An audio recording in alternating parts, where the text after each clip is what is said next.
Mayong adlaw kaninyong tanan, mga pinalangga nato na sab nga mga viewers, welcome na sab daay sa atong pagtuon. Mga minugbong pagtuon nato dinhi sa balaang kasulatan gani ang ato karong uluhan sa atong mga pagtuon. Naa dinhi makita sa Matthew kapitulo 16 bersikulo 18 mo ni ang atong kitiks na ining taknaa sa atong pagtuon. Ako kining basahon, nag-ingon dinhi.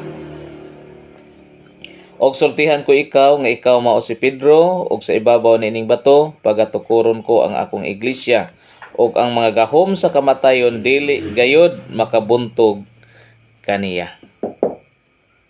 So nining taknaa mga pinalangga nato nga tigpamati o tigsubaybay nining atong pagtuon, ato lang kuhaon ang mga punto kining gitawag nga iglesia o kining bato. So, ato ning hatagag pagtagad unsa ning bato, unsa ning iglesia tungod kay ato ning himuon nga series nga pagtuon. Mingon dinhi si Jesus atong balikon pag-usab.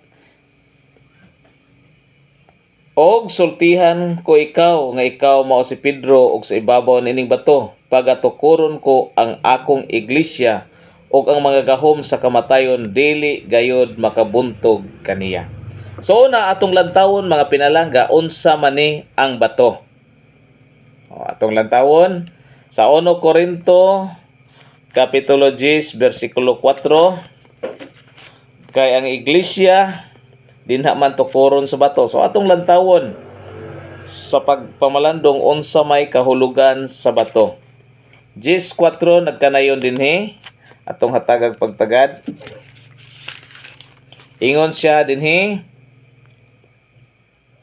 og silang tanan na nagpainom gikan sa maurang usa ka espirituhanong ilimnon, kay sila nagpanginom man gikan sa bato nga minunot kanila og ang maong bato mao si Kristo. Sa panahon sa mga Israelinhon mga pinalangga, sa ilang pagbiyahe padulong sa yutang saad, dunay bato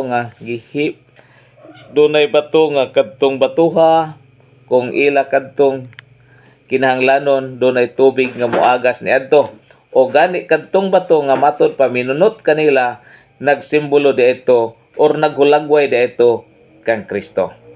So pag-ingon nga tukuron nako ang akong iglesia ibabaw ning bato, nagpasantop nga ang iglesia nga iyang tukuron diha lang yun magsumikad kaniya. Ato paging hatagan og dugang pagpamalandong sa Matthew kapitulo 7, katong hatagag pagtagan mga pinalangga ha. Aron atong mapamalandong kining Matthew kapitulo 16 bersikulo 18. Matthew 7 bersikulo 24 ug 25 nagkanayon dinhi.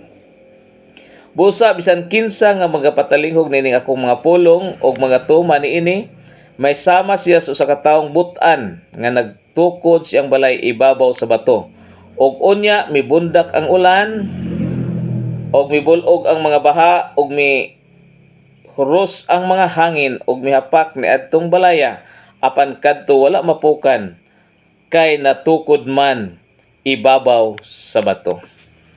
Si Jesus naghatag og usa ka sambingay nga matud pa ang usa ka tawo nga buotan magtukod og balay ibabaw sa bato. Kay ngano man moabot ang baha, mo kusog ang baha, kung dunay ulan unya mo baha, di gid ikaanod tungod kay bato. Meaning kanang bato ha dili na maanod sama ng mga gagmay nga bato, so dako gid na nga bato. Bot ipasantop nga kun kita ang atong pagkaiglesia, ang atong pagtuo nagsumikad diha gyud sa bato nga mao si Kristo. Kung dunay bagyo, ang bagyo nagpasantop kana og mga pagsulay sa atong kinabuhi. Bisan unsa pay dangatan sa atong kinabuhi sa mga kalisdanan nga mo abot sa atong kinabuhi mga pinalangga, apan kung ikaw ug ako ang atong pagtuo nagsumikad diha kang Ginoong Hesus nga mao siya ang bato sa pamag-ang, kung atong lantawon ang 1 Pedro kapitulo 2 bersikulo 6 ato sang unahog explain ha. Bisag unsa ang mga pagsulay kita dili ta ianod ni ana, dili ta mawala gikan sa atong pagpangalagad tungod kay si Kristo man ang foundation sa atong pagpangalagad. Ato kong lantawon mga pinalangga ang 1 Pedro Kapitulo 2. Dugang na lang ning pagpamalandong nato kanang gitawag og bato. Oh. Sa 1 Pedro Kapitulo 2 versikulo 6 na dinhi siya gisulti. Nindot gyapon kaayong pagkasulti mga pinalangga. 2 versikulo 6. Nagingon dinhi kay ginaingon diha sa kasulatan, tan-awa gipahalo na ako sa sayon ang usa ka bato nga pinili ang bililhong bato sa pamag-ang, og siya magasalig kaniya dili gayod maulawan. Kana nga pagkasulti mga pinalangga, kung atong hatagan pagtagad, kining gisulti ni Pedro sa 1 Pedro Kapitulo 2 versikulo 6, kini siya nag-quote dito sa Isaias Kapitulo 28 versikulo 16. Githulagway ang pagtukod sa Sion or Jerusalem mga pinalangga, nga sa diha kining gitukod, ila na daan nga plastar dito pa sa lasang. Unsay bot pasabot nako atong klarohon. Ang Jerusalem mga pinalangga gitukod pinaagig mga bato.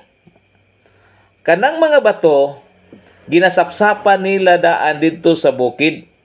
Unya pag abot din na sa Jerusalem, wala nay banha nga mahitabo, wala nay banha nga madunggan tungod kay halop na malang. Unsa nang halop? Patong na malang dayon, bulitan dayon og pangbulit nga maupod ang ipangbulit kanang mga nilanay nga mga bulawan. Manaybot pasabot mga pinalangga. So dunay usa ka bato nga ilang gisapsapan gikan sa bukid mga pinalangga. Nga bisag unsaon nilag haom, wa gid sila makakaplag asa ba ning dapita ibutang. Daghang nga pandol atong mga tawo nga miapil sa pagbuhat, daghang na pandol mga pinalangga kay ngano man wa man nahaom kung asa gyud. Pero sa katapusan ilang nabantayan nga kadto ding bato nga ilan nang gisalikway, daghan ang nga pandol usa di ito ka chief cornerstone kanang pangbag-ang pamag-ang kanang naagad siya sa corner pangbutang. Og mao kana si Jesus mga pinalangga, giila siya nga cornerstone, batos sa pamag-ang. Meaning dako nga bato siya mga kaigsuonan, dili pwedeng maligid-ligid kung maabot ang mga baha. Nagpasantop nga ikaw ug ako kinahanglan kung kita mga lahagad, kung atong iparaphrase mga pinalangga, kinahanglan ang atong pagpangalagad diha gid magumikan kang Ginoong Hesus. Kay ngano man kung moabot ang mga pagsulay sa atong kinabuhi, di gid ta malaran tungod kay unsa man nakaangkor man ta diha kaniya. So atong dugangan paghulagway mga kigsuonan, kanang giingon tukuron ko ang akong iglesia. So atong lantawon unsa man ang pulong iglesia, kana bang balay? Kana bang usahay na may dagko nga balay, na uban mga simento? O unsa man ni ang iglesia aron atong hatagan og pagtagad? Kay usahay sa atong kadlawan karon, isinig inangkunay naman tangak ang atong iglesia mo'y tinuod.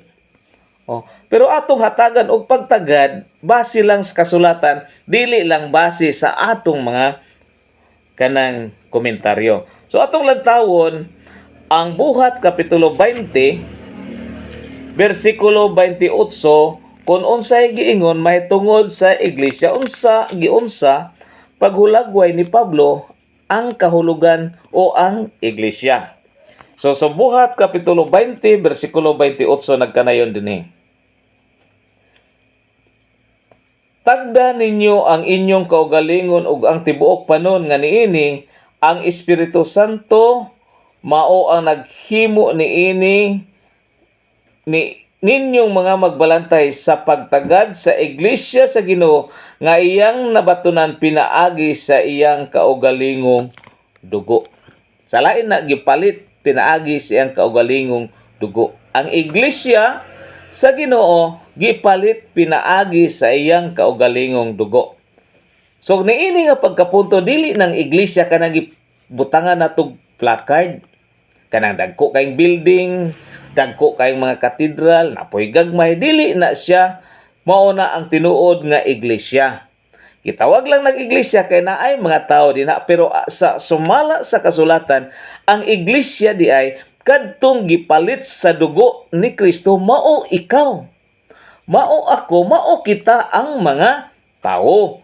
Kay ngano man, ipakamatyan man ta niya, gipaagasan ta sa iyang dugo, mao di ay ni ang tinuod nga iglesia. Dili nang atong butangan og placard, atong ipahom-haom dayon sa Biblia, unya ingnon dayon mo ni ang tinuod natong iglesia. Sa wala lang tay pabor-pabor igsuno naman tay mga iglesia. Ako na pugpug ko'y ipasakupang iglesia.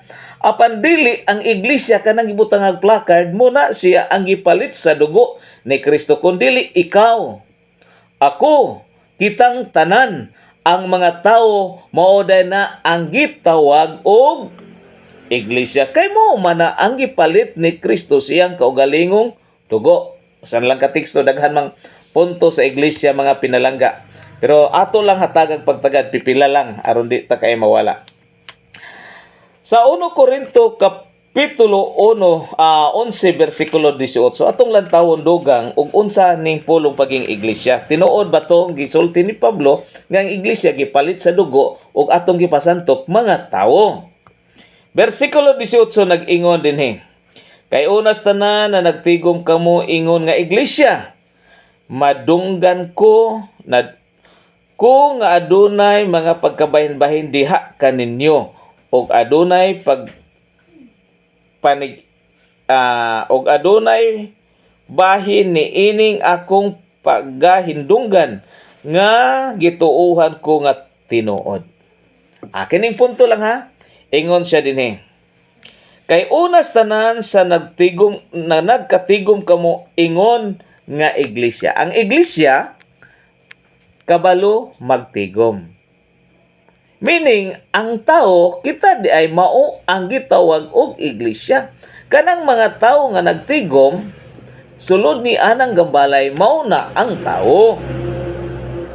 Kung aritas Biblia mga kigsunan, mao day na ang mga tao nga nagtigom, mao na siya ang iglesia. Dili na kanang building, dili nang dagko kayong mga gambalay, unsa dina o gagmay nga gambalay, unya ato dayong butangan og mga pangalan, haom-haom dayon sa atong nagustuhan, unya ato dayong ingnon nga mao ni siya ang tinuod nga iglesia. Ato dayong exclusive, eksklusibon dayon nato nga mao ra gid ni ang tinuod nga iglesia. Unya kung di ta masakop ni ana, wa ta maapil sa pagkamembro, dili na wa tay kaluwasan. Luya po kung muna itong pagpanglantong mga pinalangga sa tinud-anay, kini atong pagwali, wa ta moingon nga wa tay iglesia. Pero ato lang kanang tinud-anay nga pagpangalagad, tinud-anay nga pagpamalandong nga ang iglesia nga giusgutan ni Jesus Christ, maod ay ikaw ug ako. Muna siya ang buot ipasabot. Nga kinahanglan mapundar ta diha kaniya nga mao siya ang bato, nga kun ang atong pagpangalagad pinasika diha kaniya pinaagi sa pagtuo, kung dunay mga pagsulay nga mudangat sa atong kinabuhi, di ta malaran tungod kay naay atong dakong pagsalig diha kang Ginoong Hesus. So atong lantawon karon dugang, giunsa pagid paghulagway diha sa 1 Timoteo kapitulo 2 kapitulo 3 versikulo 15, may tungod sa iglesia nga mao ikaw, mao ako o kanang mga tawo. Atong lantawon ha, 1 Timoteo kapitulo 3 versikulo 15. Kung sa giingon din ha, gamay na lang mga pinalangga. 3 versikulo 15. Nag-ingon siya dinhi, kung malangan man o galing ako, ikaw na mahibalo na unsaon sa pagawi diha sa sulod sa panimalay sa Dios, nga mao ang iglesia sa buhi nga Dios, ang haligi og panalipod sa kamatuoran. Kaganiha atong gisgutan ang iglesia mga tao. So dinhi na pod sa 1 Timoteo kapitulo 3 bersikulo 15, ang iglesia di ay gitawag siya haligi og panalipod sa kamatuoran. Kanang duha ka punto din na tamuin siya mga pinalangga. Kung haligi ang hisgutan sa ato pa balay. O gamit tag balay o mga simbahan unsa na. So tanan nga pormahon og balay na ay haligi. Nakakita ba ta mga kaigsuonan nagtukod og balay unyang haligi nagbabag og nagtumba? Wala. Kuan gina siya kanang pinatindog. Sa moa dito mga pinalangga sa Masbate, taga Masbate man ko. Nakay hinumdum gikos kang papa kay among mga balay kaniadto ang among atop kogon raman. Ang Masbate agianan kanunay og bagyo. Tungod kay agianan man og bagyo mga pinalangga, kinahanglan ang among haligi dagko kayo murag paa kanang mga tugas kanaging lig-on. Tanos, magkalot si papa og bangag nga kanaging igo-igo gid mo sampak ang iyang kanang ilok. Pagbutang ni ana mga pinalangga, butangan niya og bato, halopan niya og bato, iya pagidna siyang dukdukon ang bato, salsalon ang bato, pagkahuman ang haligi nga iyang gibarog, iya pagidna siyang uyog-uyogon. Kung di na mauyog, kana siya nalig-on. So ang bato makahatag og kaligon, sakto gyud si Jesus, di ba? So ang haligi kinahanglan barog dili kanang magtumba, o kinahanglan ang haligi kinahanglan lig-on. Atog daw hatagan og pagtagad pag pamalandong. Kay ang iglesia gitawag man og haligi. So, atong lantawon ang 1 Corinto kapitulo 16 bersikulo 13. Pipila lang ka mga punto may tungod sa haligi ang atong ihatag nga pagtagad, no? 1 Corinto kapitulo 16 bersikulo 13. Kanang pulong nga haligi. Kay ang iglesia gitawag man siya haligi og patukuranan sa kamatuoran. So sa pagkahaligi atong lantawon unsay gihistorya dinhi. 16 bersikulo 13. Pagtukaw kamo, pagbarog kamo nga malig-on sa inyong pagtuo. Magpakalalaki kamo, magpakuskanon kamo. Pwede ni siya na ma-apply sa iglesia. Nga kinahanglan ingon ang haligi nagbarog nga malig-on kita nga Kristohanon, haligi man di ay ta diha sa iglesia nga gitukod ni Kristo, kinahanglan na atay pagtukaw, na atay pagbarog nga malig-on sa atong pagtuo. Diin ganito magsumikad atong pagtuo. Sa Roma 10:17, pinaagi sa atong nadungog. Nganong nakadungog ta? Tungod kay naay magwawali. Og asa gikuha ang mensahe nga atong nadunggan sa magwali? Siyempre sa kasulatan. Dili sa mga referensya. Diha gid sa kasulatan. Ang referensya, dugang ebidensya, pagpalig-on nato sa kasulatan. Og kanang nga referensya, dili sukuhay base sa kasulatan. So kay ang iglesia haligi, so, si Pablo nag-ingon, kinahanglan doon natay pagtukaw, doon natay pagbarog nga malig-on sa atong pagtuo. Kana lang ang mga lig-on, no? Efeso 6, versikulo 10, atong hatagag pagtagad. May tungod sa pagkahaligi. Ganiha, nag-ingon magbarog ta nga malig-on sa atong pagtuo. So, sa Efeso, kapitulo 6, versikulo 10, sa Kristohanon nga mga hinagiban ni adini, gisulti pod ni Pablo. Matod pa sa katapusan magmalig-on kamo pinaagi sa Ginoo og sa kusog sa iyang gahom. So kinahanglan isip haligi magmalig-on kita. Og unsa ganitong giingon ni Jesus Christ? Kung ang iglesia natukod diha sa bato, bisan unsa pa nga moabot ang baha, kusog nga ulan, dili malaran tungod kay naay lig-on kaayo nga patukaranan nga mao ang bato nga mao kana si Kristo. So sa katapusan nga mateksto may tungod sa haligi, daghan man, pero dili nato ubuson ang tanan. Sa 1 Corinto kapitulo 15 Versikulo 58 sa dinha nga mabarog kita ingon nga iglesia nga gitawag og haligi. Nagbarog kitang magmalig-on unsa man ang gisulti sa alagad sa Ginoo nga makahatag kanatog padasig. Gingon din ni atong hatagag pagtagad, no? 1 Korinto 15 versikulo 58. Busa hinigugma kong mga igsoon kinahanglan magpakalig-on kamo dili matarog sa kanunay magmadagayaon sa buluhaton sa Ginoo. Sana sayran ninyo nga diha sa Ginoo ang inyong pagpangabudlay dili makawang. Wow, kanindot mga pinalangga. Kung mubarog tang magmalig-on diha sa Ginoo pinaagi sa tong pagtuo, magmadasigon ta sa buluhaton sa Ginoo taliwala sa mga kasakitan, taliwala sa daghang mga problema nga mudangat kanato, taliwala sa mga naay mga gusto mo pahunong sa atong pagbuhat diha sa buluhaton sa Ginoo. Ang Ginoo nagpadasig kanato pinaagi siyang alagad nga si Pablo nga matod pa ang inyong mga pangabudlay dili gayud makawang. Muna'y pinakanindot. Kung ikaw o ako mubarog sa pagpangalagad diha sa Ginoo, ingon usa ka haligi diha sa iglesia, ang atong pagpangabudlay mga pinalangga dili gayud makawang. Naka-experience na ba kagkabudlay karon sa atong pagpangalagad? Nga daw kasurindiro na ka? Kasurindiro na tas tong pagpangalagad? Kuna ang mga kigsunan, mao kini pagpadasig kanato barog lang. Magmadagayaon kita sa buluhaton sa Ginoo kay ang atong pagpangabudlay dili gayud makawang. Katapusan natong pagpasantop sa unang bahin sa atong pagtuon may tungod sa iglesia. Gitawag ang iglesia panalipod sa kamatuoran.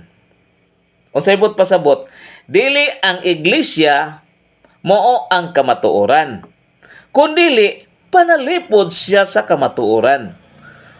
Bot ipasabot kung dunay mga tao nga gusto himuon balit-aron ang kamatuoran, ingon ikaw o ako haligi nga nagbarog magmalig-on, kinahanglan panalipdan nato ang kamatuoran.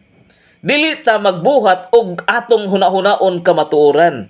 Dili ta magbuhat nga ang pulong sa Ginoo atong alisdan ug magbutang ta dinha nga atong isipon nga kamatuoran. Atong lantawon, panalipod man sa kamatuoran. Atong lantawon, kanang pulong kamatuoran. So 1:14, di ba? 6 unsa may gingon? Ako mao ang dalan, kamatuoran og kinabuhi. So kinsa ang kamatuoran? Si Jesus, dili ang iglesia. Ang iglesia manalipod lang sa kamatuoran. Ako anatong punto. Naanay kamatuoran, si Jesus ang kamatuoran. Pero dili ang iglesia magbuhat-buhat og kamatuoran. Nga ingnon kamatuoran, naana ang kamatuoran si Jesus. Ato na lang panalipdan og kinahanglan mubarog kita nga magmalig-on. Ikadawang puntos kamatuoran. Si Kristo mao ang kamatuoran. Ikadawang punto. Juan 17 versikulo 17. Itong hatagan o pagpagad. Ingon siya din si Jesus ni nag-ingon mga pinalangga. Balaana sila pinaagis kamatuoran, ang imong pulong mao ang kamatuoran. Unsa ang kamatuoran? Imong pulong. Ama na. Diri sa kasulatan. So, kung atong huna-hunaon mga pinalangga, kay ang iglesia haligi og patukuranan o haligi og panalipod sa kamatuoran, meaning ikaw ako magmalig-on nga manalipod sa kamatuoran. Naa ang kamatuoran pulong sa Ginoo. So kining Biblia mo ni ang kamatuoran. Kung pananglitan mga pinalangga na moabot sa ingon nga pananglitan na entay na basa sa kasulatan, kamatuoran. Pero mingon dili na siya. Isip naay i-insert na pulong sa Ginoo nga di mabasa sa kasulatan, dili na siya kamatuoran. Ang kamatuoran mao gyud ang iyang pulong. Dili pod ang iglesia mo'y kamatuoran, kun dili tig panalipod sa kamatuoran. Both sabton, walay rights ang akong iglesia o ako, ikaw, kitang tanan, wala tay katungod nga usbon nato ang kamatuoran, kundi ang atong katungod mauna lamang ang pagpanalipod sa kamatuoran nga mao ang pulong sa Dios. Mga pinalangga nato nga tigsubaybay sa ato nga tulumanon, dinhilang taman una, tungod kay medyo taas-taas naman ang atong pagtuon. Ato lang ning sumpayan na sa sunod hugna sa atong pagtuon kining Mateo kapitulo 16 bersikulo 18 nga naghisgot sa iglesia. Og kini na lang si Titing Palangi mag-ingon, pwede ko ninyo kalimtan nga nagsulti sa pulong sa Ginoo apan ang mensahe nga mohatod kanimog kanako sa pagbag-o sa atong kinabuhi, di tani ipalabay sa atong dalunggan, kundi ato ning itisok sa atong kasing-kasig ug hunahuna. Aron bisan asa kita maadto, takos ikaw ug ako madasig sa pagpangalaga diha sa Ginoo. Ang Dios magapanalangin kanatong tanan.